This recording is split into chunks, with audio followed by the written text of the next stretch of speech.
On the day my grandson was born, I was stopped by security. My own daughter-in-law put me on a banned list. Even though I own this hospital, I simply left a teddy bear. They underestimated me. When my son finally realized the truth, everything changed. Like, share, and let us know where you are listening from. I'm eager to hear how far my story reaches. The hospital's sterile air, usually a familiar comfort to me, felt suddenly sharp and unwelcoming. I had walked these halls countless times, every brick and beam a testament to my family's legacy, to my own tireless dedication. Today, however, my steps were lighter, propelled by a grandmother's eager anticipation. My grandson was here. Daniel had called just hours ago, his voice thick with emotion, telling me Kira was in labor. I had rushed over, a plush, sky-blue teddy bear clutched in my hand, my heart swelling with a joy that only new life, especially a grandchild's, can bring. As I approached the maternity ward, my stride was confident, a smile already forming on my lips. Then a figure stepped in front of me, a security guard, young, unfamiliar, and blocking my path. "Excuse me, Mrs. Vance," he said, his tone polite but firm. "I'm afraid I can't let you past." My smile faltered. "What are you talking about, young man? My daughter-in-law, Kira Hayes, just gave birth. I'm here to see her and my grandson." I gestured vaguely down the corridor, as if my ownership of this entire institution should be enough to wave me through any imaginary barrier. The guard remained impassive. "I understand, ma'am. However, Ms. Hayes has provided a restricted visitor list, and your name is not on it." The words hit me like a physical blow. Restricted visitor list, my own hospital, my own grandson. The humiliation was instant, a hot flush spreading across my face. It was as if a bucket of ice water had been dumped on my euphoria. My daughter-in-law, Kira Hayes, had explicitly excluded me. The thought was so absurd, so brazen, that for a moment I simply stared, unable to process it. "Are you absolutely certain?" I managed to ask, my voice a strained whisper. My eyes darted around, suddenly acutely aware of the nurses bustling nearby, the families walking past, their joyous chatter sounding like a cruel mockery. Did they know? Could they see the mortification etched on my face? Eleanor Vance, the owner, barred from her own grandchild. The irony was suffocating. The guard, sensing my shock but still unwilling to back down, checked his tablet again. "Yes, ma'am, the list is quite clear. Only specific names are authorized. Your name, Eleanor Vance, is not present." My grip tightened on the teddy bear, its soft fur a stark contrast to the hard knot forming in my stomach. To be denied entry here, in my hospital, by a guard following orders from a woman who had married into my family. It was an act of profound disrespect, a public declaration of war, veiled under the guise of visitor policy. I could have pulled rank. I could have called the administrator, the head of security, my own personal assistant. I could have had Kira's entire list shredded and walked in with a phalanx of staff. But what would that achieve? A forced entry, yes, but at what cost? Another notch in Kira's narrative of the overbearing mother-in-law. No, not today. Today I would absorb the sting. With a quiet dignity that belied the turmoil raging inside me, I extended the teddy bear towards the guard. "Please," I said, my voice remarkably steady, "please give this to Kira for Ethan. Tell her it's from his grandmother." The guard took the bear, a flicker of something, perhaps pity, in his eyes. "I will, ma'am. Congratulations on your grandson." I simply nodded, unable to summon another word. Turning on my heel, I walked back the way I came, each step heavy, the hospital's familiar architecture now feeling like a maze designed to keep me out. The drive home was a blur of traffic and tear-blurred streetlights. My mind raced, replaying the scene. The guard's polite but firm words. The crushing reality of Kira's deliberate exclusion. I own this hospital. Every inch of it, from the grand lobby to the sterile maternity ward, was a part of my legacy, built on generations of Vance family dedication. Yet I was powerless, or rather, I chose to be. The thought of storming back, demanding entry, using my authority to force a meeting, flashed briefly in my mind. It would be easy, too easy, and ultimately ineffective in the long run. This wasn't a battle for a single visit. It was a deeper conflict, one Kira had clearly orchestrated with insidious precision. Where was Daniel in all of this? My son, my only child, who had always been so open home, so loving. Had he no idea? Was he truly so oblivious to his wife's manipulations? Or had he become so entangled in her web that he couldn't see beyond it? The disappointment in him was a dull ache beneath the sharp sting of humiliation. He should have known.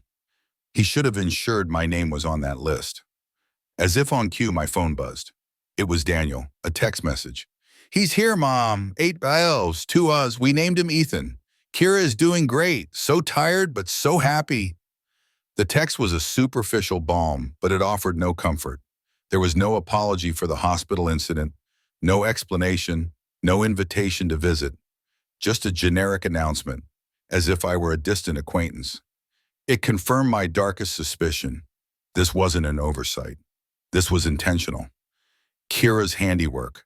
My initial anger slowly began to cool, replaced by a steely resolve.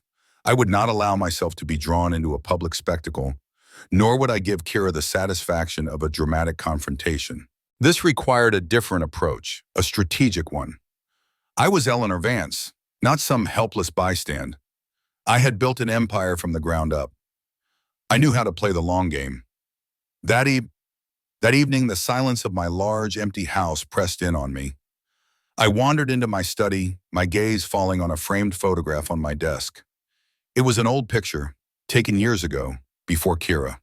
Daniel, about 10 years old, was grinning widely, his arm around my shoulders, his eyes bright with an uncomplicated joy. We were so close then, a unit. He would tell me everything, seek my advice, laugh at my jokes. What had happened to that boy? When had the subtle shift begun? The slow, insidious erosion of our bond. After Kira. Her arrival had been like a quiet storm, gradually, imperceptibly changing the landscape of our family. Just as I was lost in thought, the phone rang, startling me. It was Daniel. His voice sounded strained, a little too jovial. "Mom, you heard? Ethan's here." "Yes, Daniel, your text came through," I replied, keeping my voice neutral, betraying none of the hurt I felt. "Look, about the hospital," he continued, rushing his words. "There was just some confusion with the visitor list. A mix-up. You know how these things are. Kira's just overwhelmed." "Confusion," I echoed softly. I knew better. This wasn't confusion. This was Kira, meticulously drawing boundaries, systematically isolating me. Daniel was merely parroting her narrative, either out of genuine naivete or a desperate attempt to keep the peace. "Yeah, well, we're thinking maybe you can come visit next week," Daniel offered vaguely, the suggestion sounding more like a postponement than an invitation. "Things are still a bit hectic here, with the baby and everything." "Next week sounds fine, Daniel," I said, my voice calm, even pleasant. I wasn't going to give Kira the satisfaction of me fighting for it now. I wasn't going to give Daniel an excuse to tell her I was being difficult. I understood, with a clarity that chilled me to the bone, that Kira was actively, deliberately isolating me from my son and my new grandson. This wasn't just about a restricted visitor list. It was about control, about severing ties. A cold, quiet resolve settled deep within me. Kira Hayes had made a grave error. She had underestimated Eleanor Vance. She saw a mother-in-law, perhaps a meddling one, but she did not see the woman who built a medical empire from sheer grit and intellect.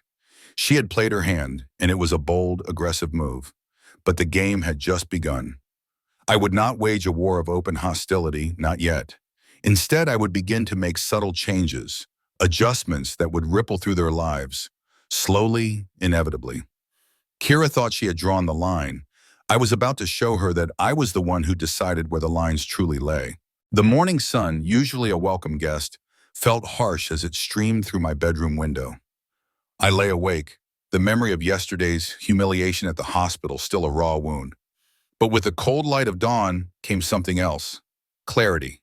The incident with the visitor list wasn't a random act, a miscommunication, or merely a new mother's desire for privacy. It was the latest, most blatant move in a long, carefully orchestrated campaign. This wasn't normal boundary setting. It was a systematic dismantling of my place in Daniel's life, a gradual erasure. My mind, usually so sharp and analytical in business, had been surprisingly slow to piece together Kira's insidious pattern when it came to personal matters. I had always made excuses, trying to see the best in her, trying to be the cool mother-in-law, avoiding the stereotype of the meddling matriarch. But the truth was undeniable now, a tapestry of small slights and deliberate omissions. I remembered the wedding planning, a time that should have been joyous. I had initially thrown myself into it, eager to help Daniel and Kira create their perfect day. I'd started compiling a guest list, naturally including many of my longtime friends, important figures in the community, and business associates who had known Daniel since he was a boy. Kira, however, had systematically removed them. "Oh, Mrs. Vance, they're lovely, but the venue capacity is so limited," she'd say, her voice soft and sweet. "And the cost per plate is just astronomical. Daniel and I really want a more intimate gathering, just very close family." She'd flutter her eyelashes, glancing at Daniel, who would nod along, oblivious to the quiet butchery of my social circle. I had backed down, convinced that insisting would make me seem difficult, a pushy mother-in-law trying to steal the spotlight. The last thing I wanted was to be that person. Then came the honeymoon. It was originally planned for 2 weeks, a sensible duration given Daniel's responsibilities at the hospital. Kira, however, had insisted on extending it to a month, then 6 weeks.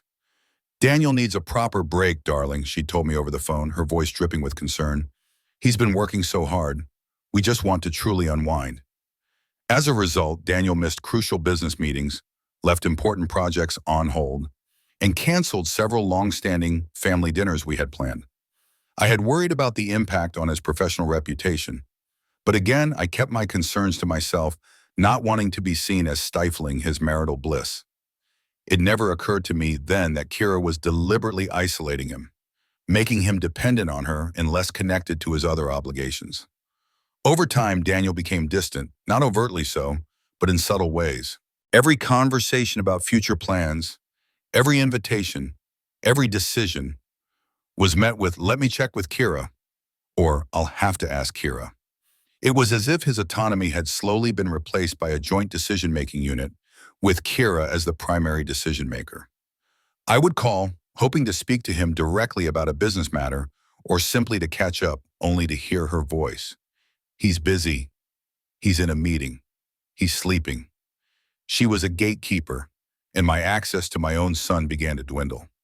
The erosion of family traditions was another slow-burning realization. Christmas, for instance. For years, Daniel and I had a cherished ritual. Christmas morning, just the two of us, opening gifts before a crackling fire, followed by a grand family brunch with relatives later in the day. After Kira, that changed. "My family always does Christmas morning together," she announced sweetly one year. "It's such a strong tradition for us. Perhaps you could come for Christmas Eve dinner, Miss Vance? It would be so lovely." I agreed, of course, wanting to be flexible to blend families, but it felt like a demotion, reducing me to a consolation prize. My son and his new wife spending their most intimate holiday moments with her family, not ours. Kira had an uncanny knack for avoiding family photos, too. At every gathering, when I'd suggest a group shot, she would suddenly need to check on something, or declare herself not camera ready, or insist on a different angle that coincidentally excluded her. My albums, once filled with generations of Vances, now seemed to have a distinct Kira-shaped void, and any attempt to resurrect old traditions or suggest new ones that included everyone was met with a polite but firm, "I think we should try something new this year, don't you, Daniel?" Daniel, of course, would always agree with Kira. The once sacred Sunday calls from Daniel also became fewer and farther between. They dwindled from a weekly occurrence to bi-weekly, then monthly, then sporadic texts. When I did manage to get through, it was often Kira who answered, her voice always pleasant, but with an underlying dismissiveness. I started feeling like I was the demanding one, the needy parent, intensifying my sense of isolation. I would hesitate before calling, overthinking every message, trying not to appear too eager, too much. The most glaring act of deliberate exclusion, the one that should have shaken me awake sooner, was Thanksgiving. Kira had called, distraught, claiming immense stress, prenatal anxiety, and the need for a quiet holiday alone with Daniel. My heart had gone out to her, and I respected her need for space. canceling our family gathering and sending them a prepared feast to enjoy. Imagine my shock, my utter devastation, when just days later, a distant cousin of Kira's, innocently unaware of the circumstances, tagged Kira in a series of social media photos. There she was, glowing and apparently stress-free, surrounded by her boisterous family, laughing, holding a full plate of turkey, celebrating their Thanksgiving. It was a knife twist, raw and unforgivable. I had rationalized it all then, her youth, her adjusting to a new marriage, the stress of a big family, even her pregnancy. I had made endless excuses for Kira, trying to shield myself from the painful truth that she was systematically, deliberately, erasing me from Daniel's life. Yesterday's hospital incident, however, ripped away the last shred of my denial. Being barred from seeing my own grandson in my own hospital by a list created by my daughter-in-law was the final undeniable confirmation. I was an outsider, a persona non grata, a fierce protective instinct ignited within me, cold and unwavering.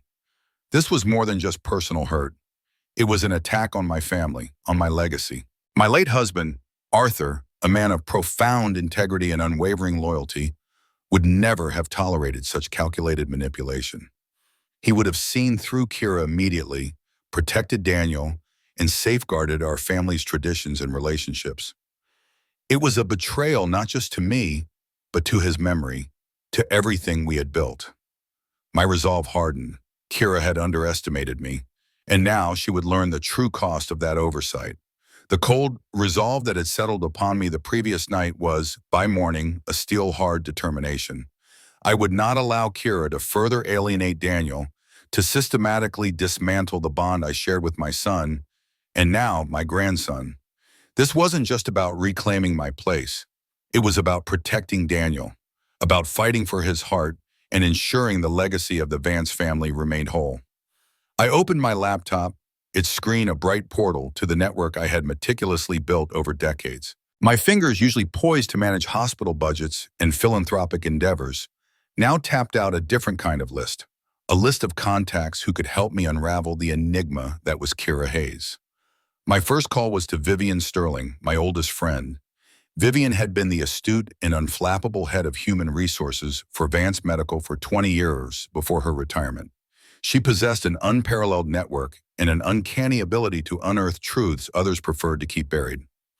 "Vivian, my dear, I hope I'm not disturbing you," I began, trying to keep my voice light, though the tremor in it was hard to mask. "Eleanor, darling, you never disturb me. What can I do for you?" Vivian's voice, a comforting blend of warmth and sharp intellect, immediately put me at ease.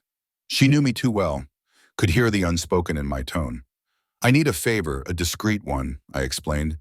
"It concerns Daniel's wife, Kira. I need some information about her past. Nothing scandalous, just her background, her professional history, perhaps any affiliations." I paused, choosing my words carefully. "Anything that seems out of place." A beat of silence stretched between us. Vivian didn't ask why.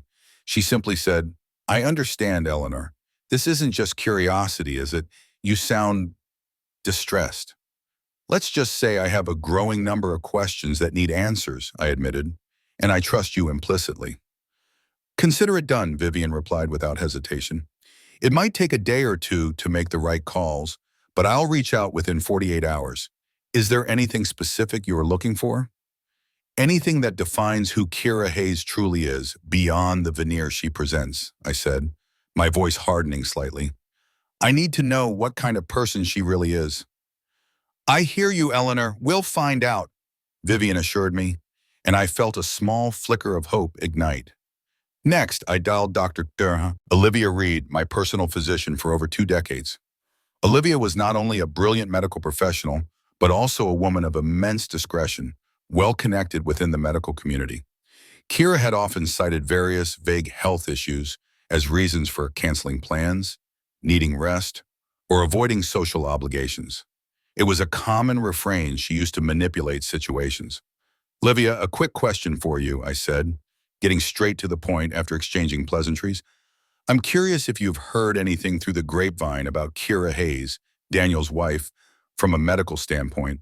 She often mentions having various sensitivities, or health concerns, and I was wondering if any serious conditions have ever come to light or if she's ever sought extensive treatment for anything significant. Olivia paused, her professional ethics clearly at play. Eleanor, you know I can't discuss specific patient information, even if she were my patient, which she isn't. Of course, Olivia, I would never ask you to compromise patient confidentiality, I quickly clarified. I'm not asking for diagnoses. I'm asking as a general inquiry based on your vast network. Has anything remotely serious or chronic concerning Akira Hayes ever been a topic of discussion among your colleagues, say from the hospital network or specialists in the city? She often alludes to these things. Olivia was quiet for a moment.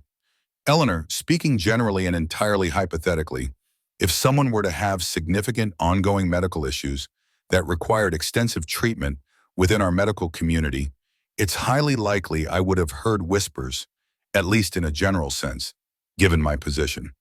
And I can tell you truthfully, I have absolutely no recollection or knowledge of any serious, ongoing health concerns or extensive treatments connected to Akira Hayes within my professional purview. She's never been referred to any of my specialist colleagues for anything out of the ordinary, to my knowledge.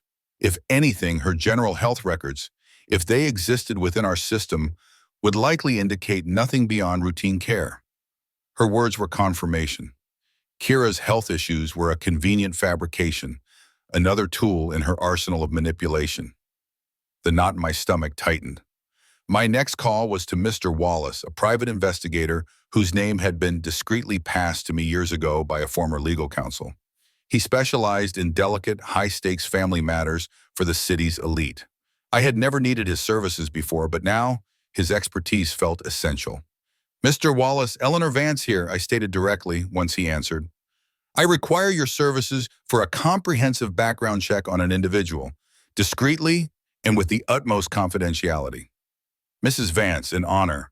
His voice was gravelly, professional, and devoid of surprise. He had clearly dealt with clients like me before, where discretion and efficiency were paramount. Please provide the individual's full name and any pertinent details you have. Kira Hayes, I said, married to my son, Daniel Vance. I provided her date of birth, which I only knew because Daniel had once mentioned it, in the vague detail of her having moved to the city about 3.5 years ago. She's always been rather elusive about her past, I noted, a hint of suspicion now clear in my tone. She mentioned a few different cities she'd lived in, but nothing concrete. No specific former employers she ever talked about in detail, no long-term friends from her past ever mentioned. Mr. Wallace listened patiently, not interrupting. How deep would you like me to go, Mrs. Vance? Standard employment verification? Educational background? Credit checks? Or are we talking about a more comprehensive dive into her personal history, relationships, and any potential legal entanglements? As deep as necessary, Mr. Wallace, I insisted, my voice firm. I want to know who she really is. Every facet of her life before she met my son, every detail, no matter how small, that might reveal her true character and intentions. Understood, Mrs. Vance, he replied. I'll begin immediately. You'll have an initial report within the week with ongoing updates. While Mr. Wallace began his work, I started my own, more immediate investigation. I turned to Kira's social media profiles. She had a public Instagram, meticulously curated, showcasing a life of designer clothes, exotic travel, and perfectly plated meals. As I scrolled, a pattern emerged that made my blood run cold. Before meeting Daniel, her posts were different. Fewer designer labels, more modest travel, simpler meals. Her lifestyle had undergone a drastic transformation after she entered Daniel's orbit. More disturbingly, I noticed something else. For 3 years since her marriage to Daniel, not a single post featured me. Not at their wedding, not at any family gathering, not even a casual mention. It was a complete and systematic erasure. I was not just absent, I was made to be non-existent in her carefully constructed digital narrative. The final piece of the puzzle clicked into place. This wasn't merely a protective mother-in-law's paranoia. This was a calculated strategy, a quiet coup against my family. The call from Vivian Sterling came less than 24 hours after my request, much sooner than I had anticipated. Her voice, usually so steady, held a tremor of urgency. "Eleanor, I need to see you in person. Soon." My heart hammered in my chest. Vivian didn't waste time, and her tone confirmed my deepest fears. "Is it Ben?" I asked, already bracing myself. "It's complicated," she replied, a hint of something grim in her voice. "Let's meet for lunch at the club, the private dining room. No distractions." We met an hour later, the familiar elegance of the country club's private dining room, a stark contrast to the grim conversation that was about to unfold. Vivian, usually impeccably composed, looked troubled. She had a file folder in her lap, thicker than I expected.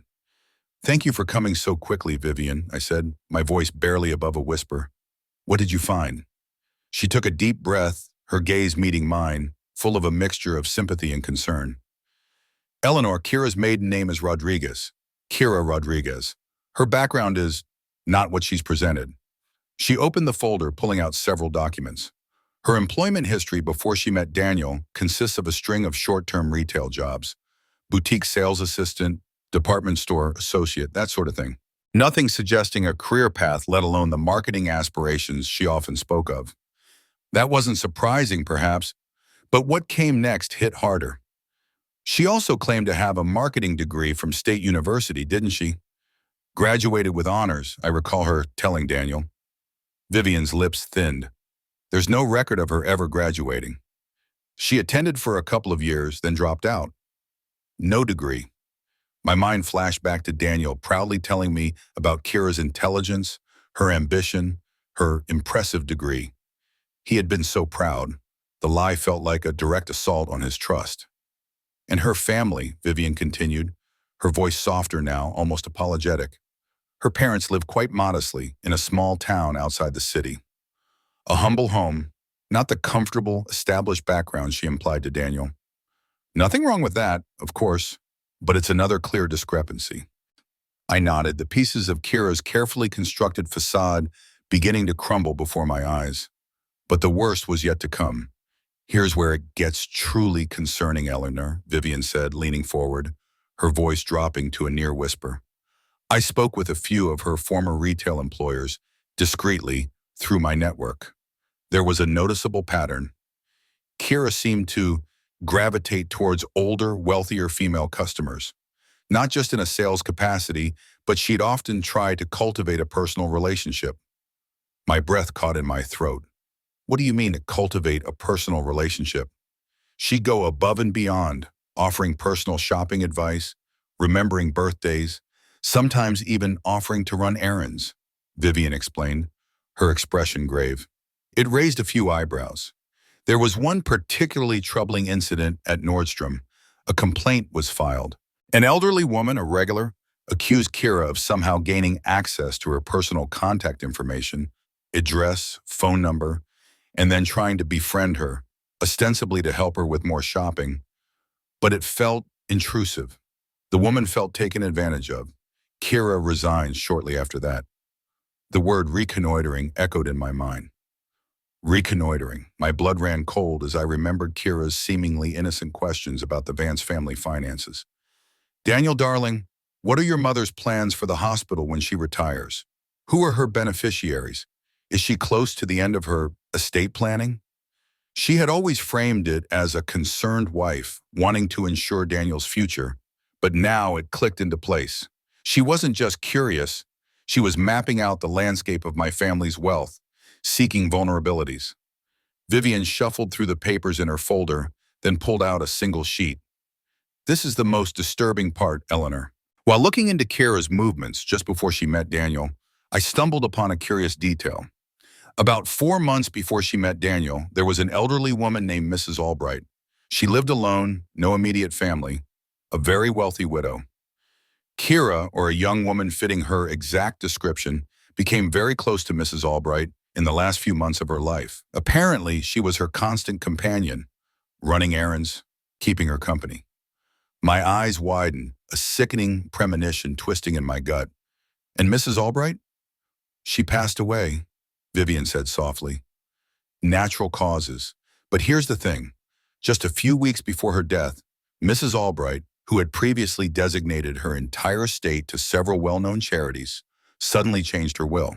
A handwritten codicil, witnessed by two of her new friends, who coincidentally had only recently started attending her social club, introduced by Kira, left a specific bequest of $40,000 to my dear young friend and caregiver, Kira Rodriguez.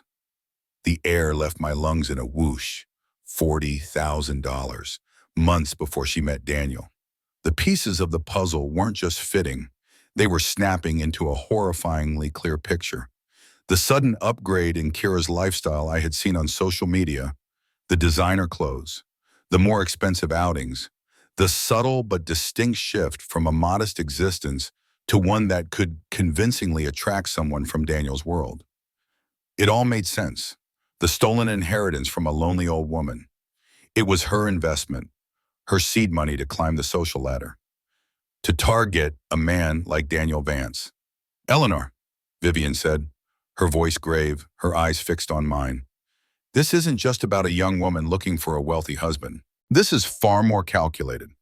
Kira Rodriguez isn't a gold digger. She's a professional manipulator. She finds vulnerable targets, cultivates relationships, and then expertly extracts what she wants. You need to be very, very careful." The words hung in the air, cold and stark. Professional manipulator. It was a chilling realization, far more sinister than I had ever imagined. My son, my unwitting, trusting Daniel, was married to a predator, and I, Eleanor Vance, had allowed her into our lives. The shame burned, quickly replaced by a furious determination. If you're finding this story as shocking as I am, please like, share, and subscribe to make sure you don't miss a single twist. You won't believe what I uncovered next. The drive home from the country club felt surreal. Vivian's words, "professional manipulator," echoed in my ears, transforming every past interaction with Kira into something sinister.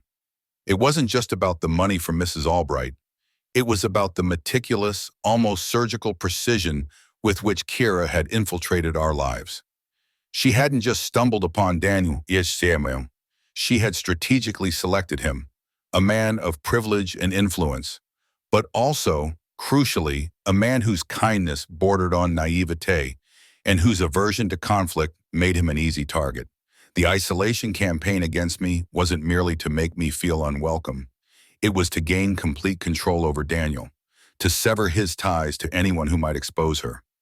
As I pulled into my driveway, my phone rang. It was Mr. Wallace, his voice as grave and unyielding as Vivian's had been. "Mrs. Vance, I have some preliminary findings that I believe you need to hear immediately." "Go on, Mr. Wallace," I said, my voice steady despite the adrenaline coursing through me. I was prepared for anything now. "Our checks into Ms. Hayes's activities have revealed a rather disturbing pattern," he began.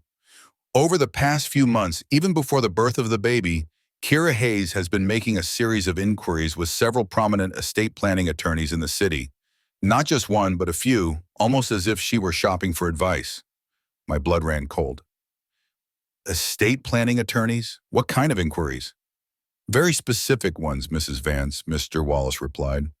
"She's been asking about spousal inheritance rights, particularly in situations involving significant family wealth that predates the marriage. She's inquired about the procedures for challenging existing wills, the legal concept of undue influence, and most alarmingly, she's delving into the specifics of elder abuse in inheritance disputes."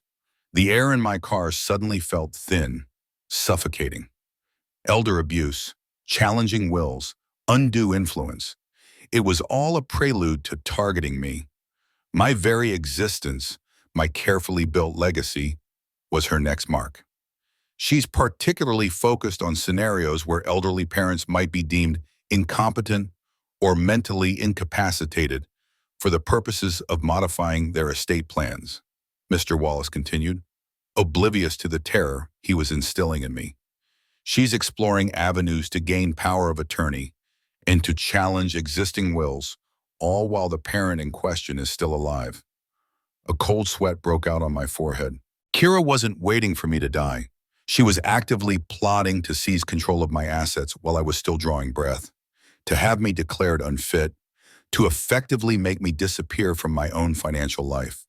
The image of her sweet, innocent face, her soft voice, now twisted into the visage of a truly dangerous predator. the hospital incident, the restricted visitor list. It was all part of a larger, more horrifying scheme to isolate me, to paint me as the difficult one, the unstable matriarch, thereby undermining my credibility when the time came for her to strike.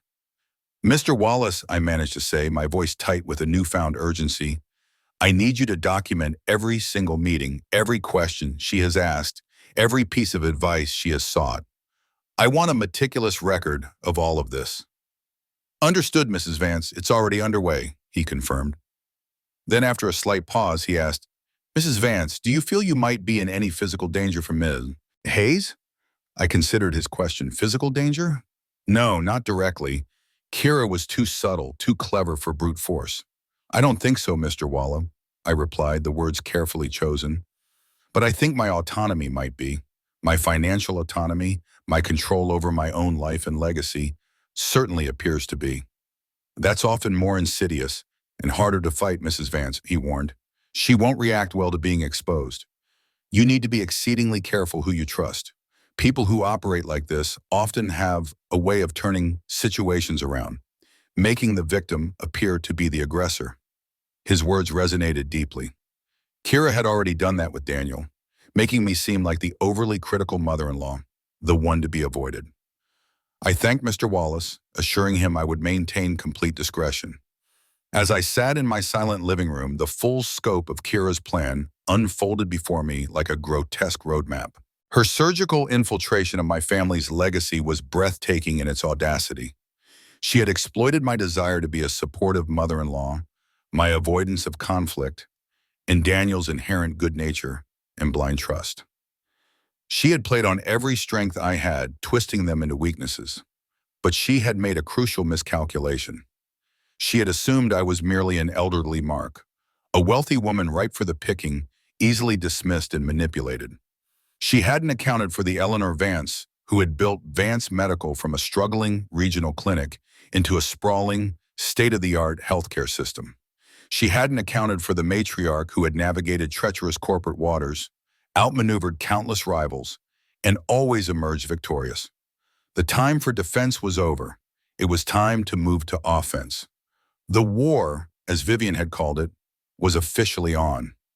I would protect my son, my grandson, and my family's legacy from this predator.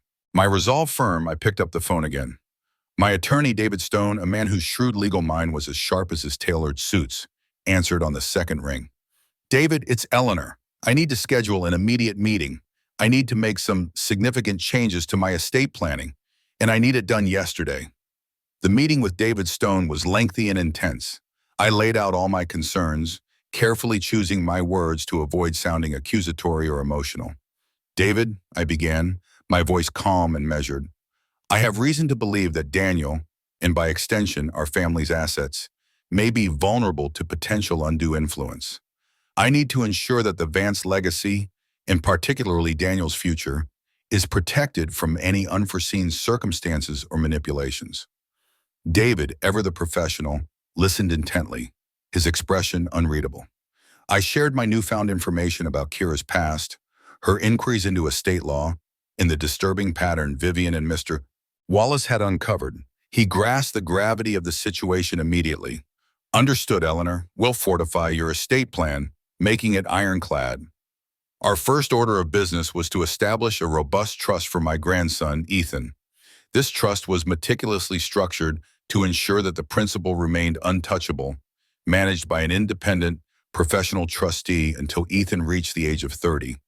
This meant neither Daniel nor Kira would have direct access to the funds, protecting Ethan's inheritance regardless of what happened in his parents' marriage.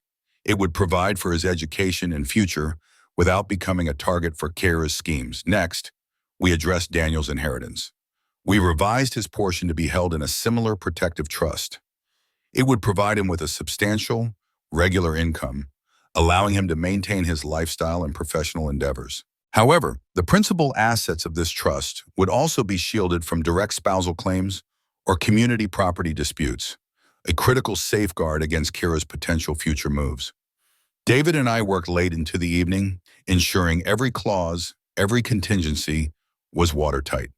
With the legal safeguards in place, I turned my attention to the more delicate task of subtly rebuilding my relationship with Daniel. Direct confrontation about Kira was out of the question. It would only push him further into her arms. My approach had to be gentle, a reminder of our past connection, infused with the joy of his new fatherhood.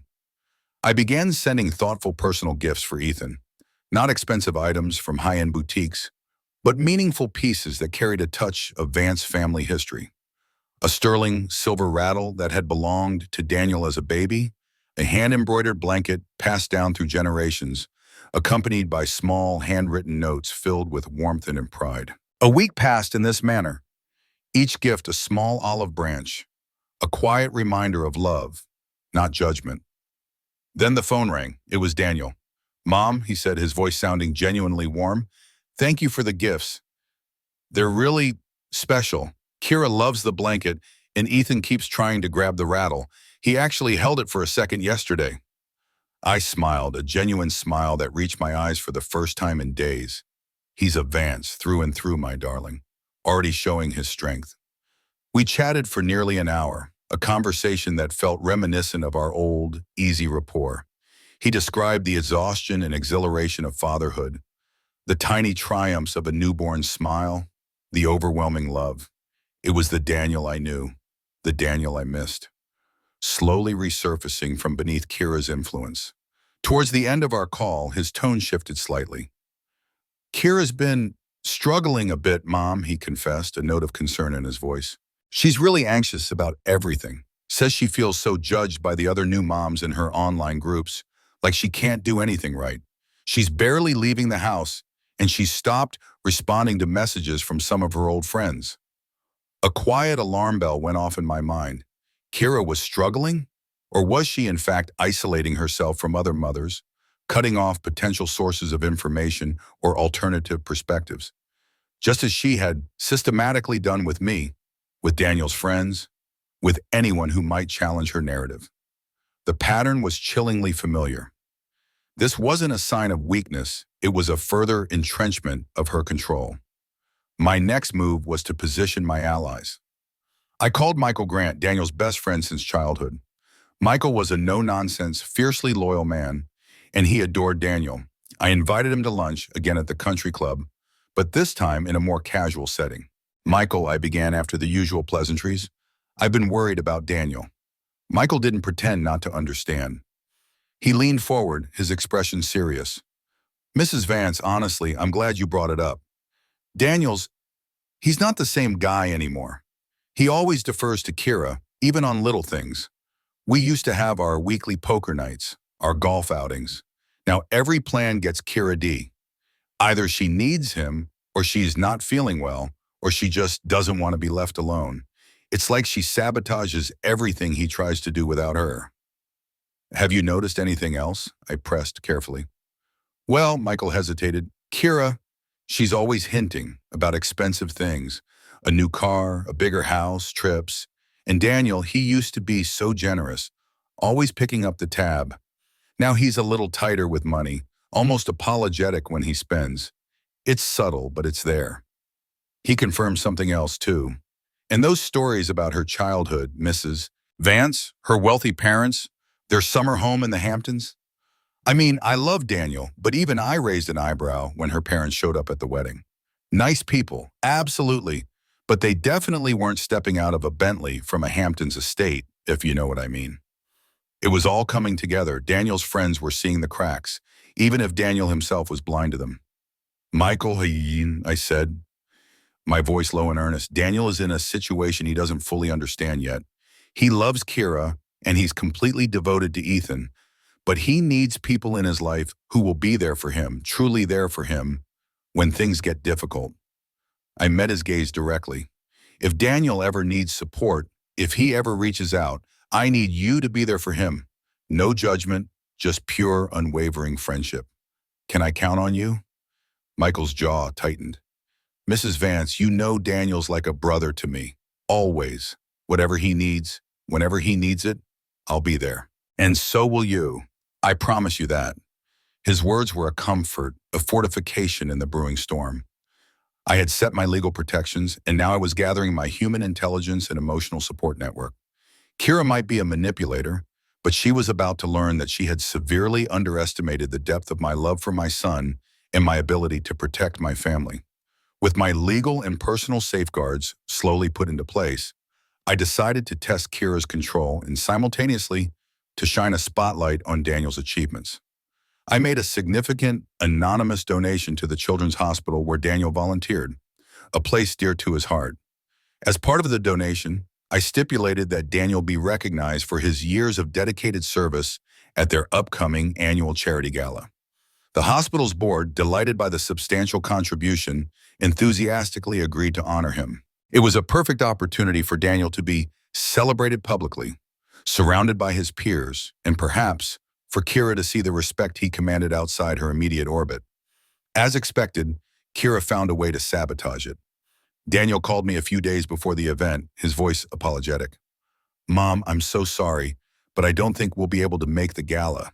Ethan's been incredibly fussy the past few days, and Kira says she just can't handle an evening event yet, especially with all the noise and people. She's really overwhelmed." My heart sank, but I kept my voice light.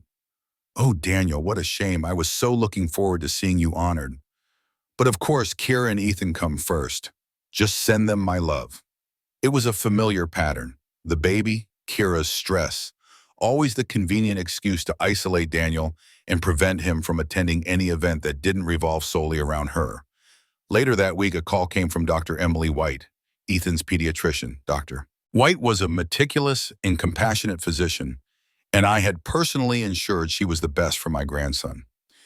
"Mrs. Vance, I wanted to let you know Kira brought Ethan in for an emergency visit this morning," she reported, her tone professional, but with an underlying note of concern. She was quite distressed, claiming Ethan had a fever and was unusually lethargic. However, after a thorough examination, Ethan is perfectly healthy. No fever, no lethargy, completely normal vitals. My hand tightened around the phone. "I see," I murmured. "And Kira's reaction?" Dr. White hesitated for a moment. "Frankly, Mrs. Vance, she seemed almost disappointed. When I reassured her that Ethan was fine, she just nodded quite glumly. It was rather odd. She kept asking if I was absolutely certain, despite all the indicators. It was a chilling confirmation of my suspicions. Kira was using Ethan's health, fabricating concerns, not out of genuine worry, but as a tool. A tool for control, for attention, for generating sympathy, and to keep Daniel tethered to her side. "Dr. White," I said, my voice low and earnest, "I deeply appreciate your candor.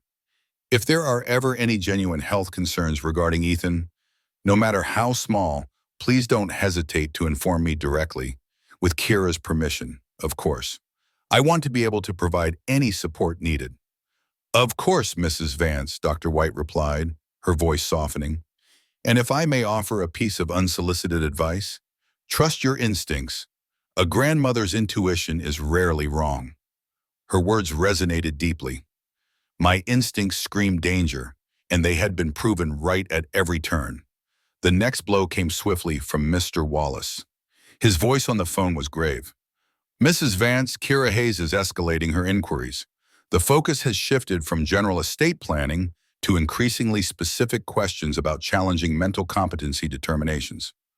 My breath hitched. "Challenging mental competency?" "Yes, ma'am," he confirmed. "She's asking about the type of documentation required, the legal thresholds for proving confusion or poor judgment in a family member, and the kind of medical evidence needed to support a competency challenge. She's essentially building a case against you, Mrs. Vance, to have you declared incompetent and gain control of your assets, likely through Daniel as her husband." The sheer audacity of her plan sent a shiver down my spine. Not content with isolating me, she was now plotting to strip me of my very identity, my capacity to make my own decisions, to reduce me to a shell. She was planning to weaponize my age, to leverage the vulnerabilities that come with being an older woman. Just as this horrifying reality settled in, Daniel called. His voice, usually so steady, carried an uncharacteristic nervousness. "Mom, listen, I know this might sound strange, but Kira's been doing some research for Ethan's family medical history, for the pediatrician. And she was asking about Dad's medical records, specifically if there were ever any signs of, well, mental decline or compromised judgment in his later years. Any family history of cognitive issues? My mind raced, connecting the dots with dizzying speed. Kira was building a false narrative of a family history of mental incompetence. She was planning to use this fabricated genetic history as a cover story, a plausible explanation for my supposed decline when she made her move. She would point to family patterns to lend credence to her fabricated claims against me. Daniel, I said, my voice carefully modulated to convey concern, not suspicion. Why would Kira be asking about your father's mental state specifically? Arthur was sharp as a tack until the very end, as you well know. Oh, it's just… For Ethan, Daniel stammered, clearly uncomfortable. You know, genetic history and all. Kira's very thorough with these things. I understand, I replied, a sudden, bold idea forming in my mind. Well, I have all of Arthur's medical records. If Dr. White needs them for Ethan's file, I'd be happy to send them directly to her. We can ensure they're complete and accurate for Ethan's genetic profile. This was an unexpected opportunity, a chance to insert myself directly into Kira's information loop. Daniel sounded relieved. Oh, that would be great, Mom. Kira was actually volunteering to compile it, but if you could just send it directly to Dr. White, that would save her a lot of time. She's so busy with Ethan. Consider it done, darling, I said, suppressing a grim smile. I immediately called Dr. White. Dr. White, this is Eleanor Vance. Daniel just called regarding Arthur's medical records for Ethan's genetic history. I'd be happy to send them over directly to you.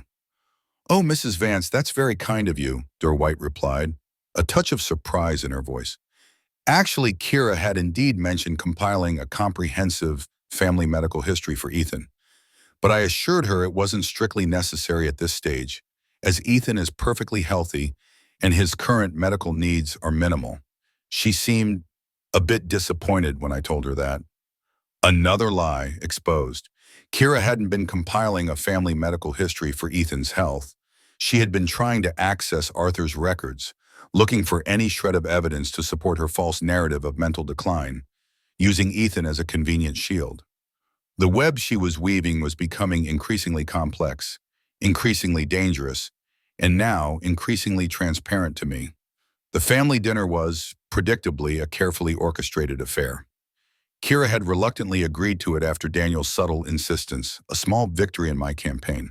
It was my first true chance to meet Ethan, my grandson, in person since his birth. As I stepped into their meticulously clean home, Kira greeted me with a strained smile, her eyes darting around, perpetually on edge. Ethan's been so fussy today, Mrs. Vance, she immediately announced, preemptively setting the stage for any perceived imperfections.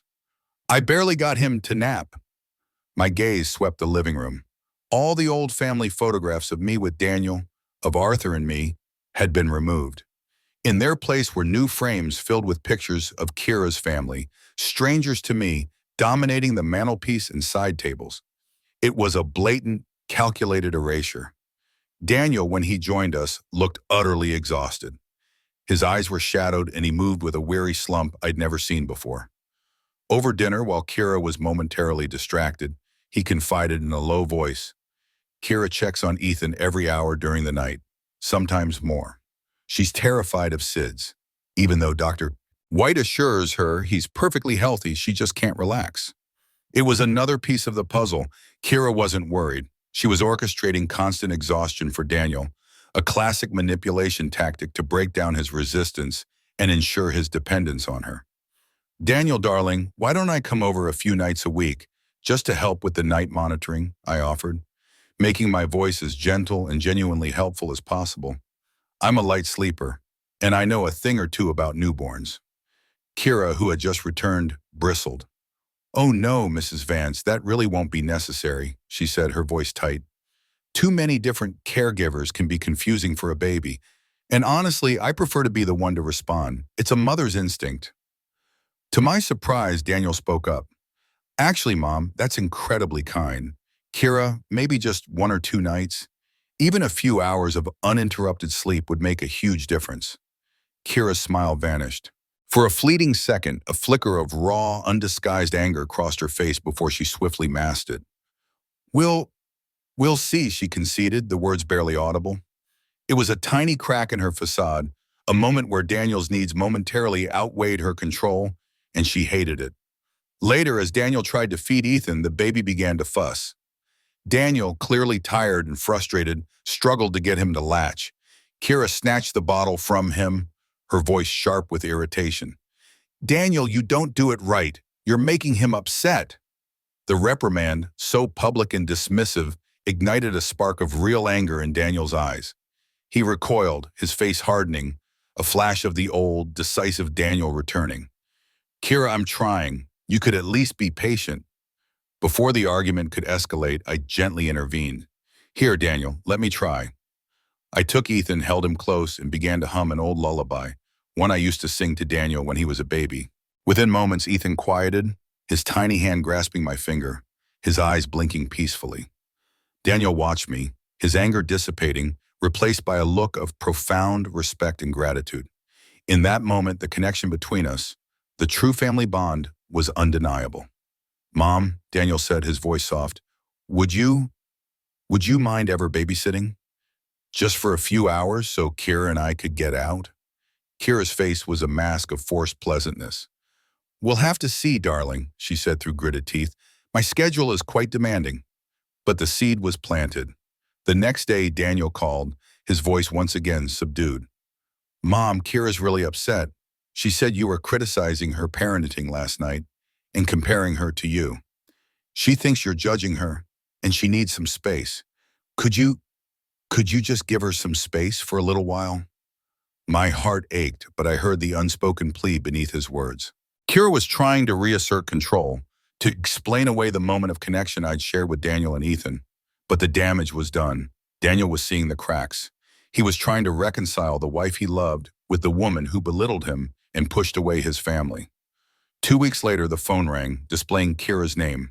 A direct call, not from Daniel's phone. It was a power play, a deliberate move to bypass Daniel and confront me on her own terms.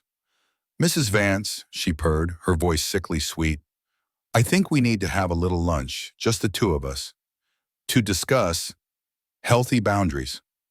We met at an upscale cafe, a neutral territory that Kira had chosen. She arrived impeccably dressed, radiating an air of calm authority. She began by presenting me with a neatly written list. I've outlined some expectations, Mrs. Vance, she said, her voice firm. Going forward, visits will be once a month, pre-arranged. All gifts for Ethan must be vetted by me first. And I need you to stop telling Daniel all those old stories about his father. It upsets him, makes him feel inadequate. The veiled insult was clear. Then she leaned forward, her eyes narrowing slightly, her smile losing its veneer. And finally, Mrs. Vance, Daniel and I have been discussing your financial situation. We're a little concerned. Running a hospital and managing such a large estate can be overwhelming for someone your age. Perhaps you need some help with those decisions. Some assistance with the oversight. It was her endgame. Laid bare. She wanted control, the keys to my kingdom. My moment had arrived. I met her gaze, my own eyes cold and unwavering. Kira, I began, my voice a low, steady current of steel. Let's be very clear. Arthur Vance's medical records show no sign of mental decline or compromised judgment. In fact, his doctors noted his extraordinary cognitive function until his passing. As for my financial leadership, Vance Medical has seen unprecedented growth under my stewardship, with our assets nearly tripling in the last decade. My financial situation, as you call it, is stronger than ever. I paused, then pushed a small stack of photographs across the table, images Mr. Wallace had meticulously captured. They were discreet shots of Kira entering and exiting various elder law attorneys' offices, her face grimly determined. And these, I continued, are photographs of your numerous meetings with elder law attorneys, where you've inquired about challenging mental competency determinations and gaining power of attorney over elderly family members. Kira's face paled, her carefully constructed composure beginning to fracture. Let's talk about Mrs. Albright, Kira Rodriguez, I pressed, watching her eyes widen in shock. The $40,000 you inherited just months before you met Daniel, your fabricated marketing degree, The emergency pediatrician visits you orchestrated for a perfectly healthy Ethan, only to seem disappointed when he was fine. Your systematic efforts to isolate Daniel from his friends and me, painting me as the difficult mother-in-law, even attempting to have me declared incompetent. I leaned forward, my voice dropping to a dangerous whisper. I know everything, Kira. Every lie, every manipulation, every calculated move, and I have the proof to back it up. So here is my ultimatum. You stop this deception immediately. You stop trying to control Daniel and alienate me from my grandson, or I will reveal every single damning detail to Daniel. And trust me, he will believe me. As the last word left my lips, Kira's phone vibrated on the table. She glanced down. A text from Daniel. Her face, already drained of color, went utterly white. The message was short, blunt, and chilling. We need to talk. Now. Kira's face was a mask of utter panic. The color had completely drained from it, leaving her complexion an ashen gray. Daniel's text, coupled with the undeniable weight of the evidence I had just laid before her, shattered her carefully constructed composure. She scrambled out of her chair, muttering incoherent excuses, leaving the cafe with a hurried, terrified retreat, her power play crumbling around her. I paid the bill, a quiet satisfaction settling over me. The trap had been sprung. As I drove home, my phone rang. It was Daniel, his voice tight with an unfamiliar urgency. Mom, please, can you come over? We need to talk, all of us. I arrived at their house to a scene of raw, emotional upheaval. Daniel sat on the sofa, holding a sleeping Ethan close, his face etched with a pain that tore at my heart. Kira stood across the room, her shoulders shaking with silent sobs, her once immaculate appearance now disheveled, tears streaming down her face. The facade was gone. Mom, Daniel began, his voice hoarse. Kira, she's told me everything. His eyes, red-rimmed and filled with a mixture of betrayal and regret, met mine. About the visitor list at the hospital, about Dad's medical records, about your finances, everything. Kira, still weeping, offered a fragmented, tearful confession. She admitted to her schemes regarding my financial situation, her insidious attempts to paint me as incompetent, her manipulation regarding Arthur's medical condition. She spoke of her fabricated past, her lies about her education and family. She even hinted at Mrs. Albright, though she skirted the details, her shame palpable. Daniel listened, his grip on Ethan tightening. When Kira finally fell silent, he looked at her, his expression resolute. Kira, he said, his voice low but firm, my family includes my mother. I will not, under any circumstances, tolerate attempts to destroy that relationship or any other relationship that is dear to me. This isn't how a family works. Then he turned to me, his gaze full of remorse. Mom, he choked out, I am so incredibly sorry. I was blind. I let my marriage become more important than my own family, and I allowed myself to be manipulated. I should have seen it. I should have protected you. Please, can you ever forgive me? Tears welled in my own eyes, but they were tears of relief, not sorrow. My son, my Daniel, was finally seeing the truth. He was back. Oh, Daniel, I whispered, reaching out to cup his cheek. There's nothing to forgive. You are my son, and I'm here now. He turned back to Kira, his voice softer, but still resolute. Kira, we need time apart. A lot of time. I can't live like this, and I can't have this kind of deception around Ethan. He then looked at me, a silent plea in his eyes. Mom, would it be possible for Ethan and me to stay with you for a while? Just until I can figure things out? My heart soared. Of course, darling. My home is your home, always. I welcomed them both into my home, the grand old house suddenly feeling alive again with the presence of my son and grandson. Ethan's gurgles and tiny movements filled the quiet rooms, a symphony of hope and new beginnings. 3 months later, Daniel filed for divorce. Kira's attempts to claim a substantial portion of Daniel's assets were swiftly thwarted by the overwhelming evidence of her deception. Mr. Wallace's meticulous reports on her legal inquiries, Vivian's background check, my documented estate planning changes, and Dr. White's confirmation of Kira's fabricated Emergency visits for Ethan painted a clear picture of her malicious intent. Facing undeniable proof, Kira had no recourse.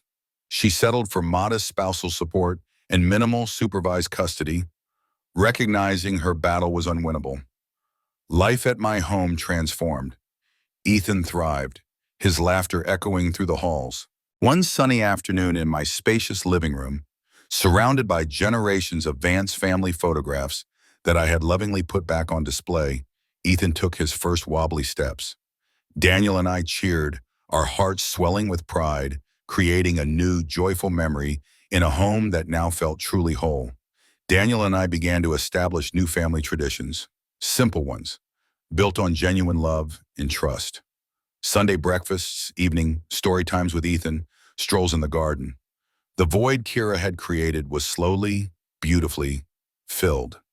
Daniel, now cautious and wiser, started to date again, but with a discerning eye. He sought someone who genuinely loved both him and me, someone who saw me not as a threat, but as an integral, cherished part of his life. I, Eleanor Vance, felt like myself again.